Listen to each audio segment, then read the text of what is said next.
കർഷകർക്ക് ആശ്രയമാകേണ്ട പരിയാരം പഞ്ചായത്തിലെ കൃഷിഭവന്റെ പുതിയ കെട്ടിടം മാലിന്യ സംഭരണ കേന്ദ്രമാക്കിയ അധികൃതരുടെ നടപടിക്കെതിരെ പ്രതിഷേധമുയരുന്നു.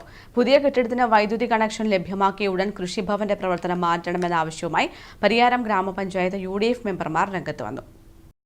പരിയാരം പഞ്ചായത്ത് മുൻകൈയെടുത്താണ് പഞ്ചായത്ത് ഓഫീസിന് 500 മീറ്റർ അകലെ ചിതപ്പിലെ പോലിൽ കൃഷിഭവന് വേണ്ടി പുതിയ കെട്ടിടം നിർമ്മിച്ചത്. എന്നാൽ കൃഷിഭവന്റെ പ്രവർത്തനം പുതിയ കെട്ടിടത്തിലേക്ക് മാറ്റുന്നതിനുള്ള നടപടികളെല്ലാം ഇഴഞ്ഞു നീങ്ങുകയാണ്. കഴിഞ്ഞ വർഷത്തെ പദ്ധതി പ്രകാരം പഞ്ചായത്ത് കൃഷിഭവന് ആവശ്യമായ ഫർണിച്ചർ ഉൾപ്പെടെ വാങ്ങിയിരുന്നു.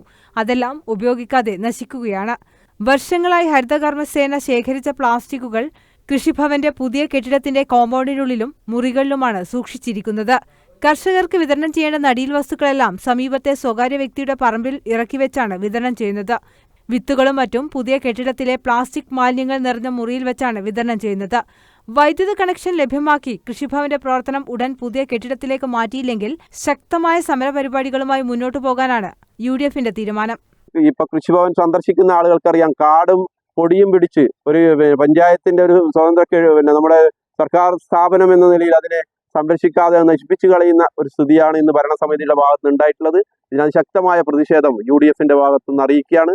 ഇതിന് അടിയന്തരമായി ഇത് തുറന്നു പ്രവർത്തിക്കാനുള്ള നടപടി പഞ്ചായത്ത് ഭരണസമിതി സ്വീകരിക്കുന്നില്ലെങ്കിൽ UDFന്റെ നേതൃത്വത്തിൽ അതിശക്തമായ സമരവുമായി മുന്നോട്ട് പോകുമെന്നാണ് ഈ സന്ദർഭത്തിൽ ഞങ്ങൾക്ക് അറിയിക്കാനുള്ളത്.